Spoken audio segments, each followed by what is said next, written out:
Assalamualaikum warahmatullahi wabarakatuh. Kembali lagi bersama saya.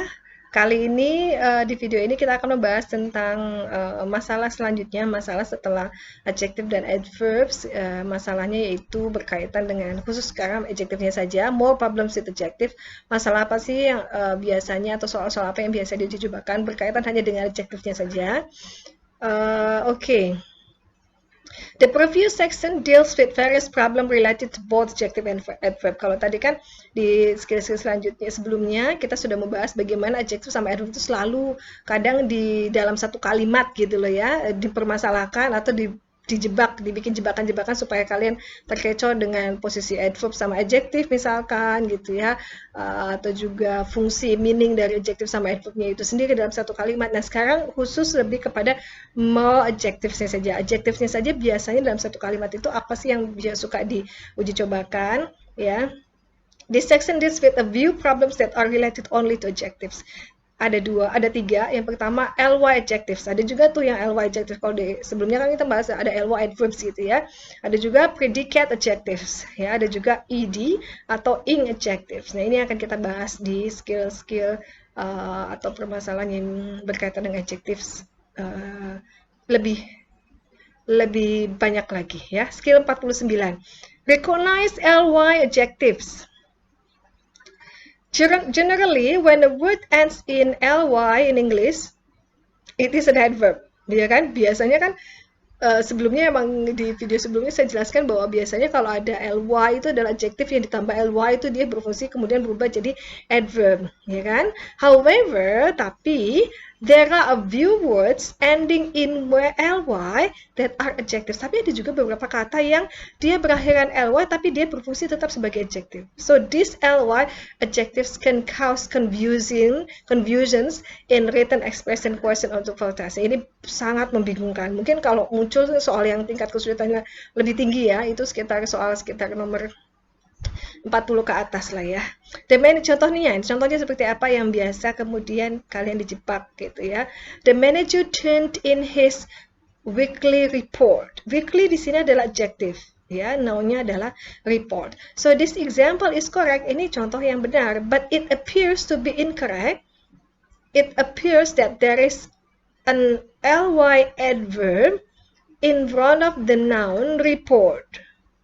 Yeah, however, weekly is an adjective that describes the noun report. Tapi terkadang tuh bisa jadi nampaknya tuh nggak benar, masa sih ada weekly sebelum report gitu ya. Ya, kemudian the following chart list common ly adjectives that can appear in English. Jadi weekly di sini mingguan, artinya itu adjective, bukan adverb, gitu ya. Contoh ly adjective, nah itu harus dihafal. Ada costly, early, friendly, kindly, likely, lively, lonely, manly, daily, hourly, monthly, nightly, quarterly, weekly, yearly, lovely, northerly, easterly, southerly, and westerly. Nah ini adjective ly. Jadi bukan, kalau kamu ketemu sama kalimat seperti ini, hati-hati. Dia makna dalam kalimat itu sebagai apa. Nah kalau dia ditaruh before noun, sebelum noun, maka dia berfungsi sebagai adjective. Gitu ya.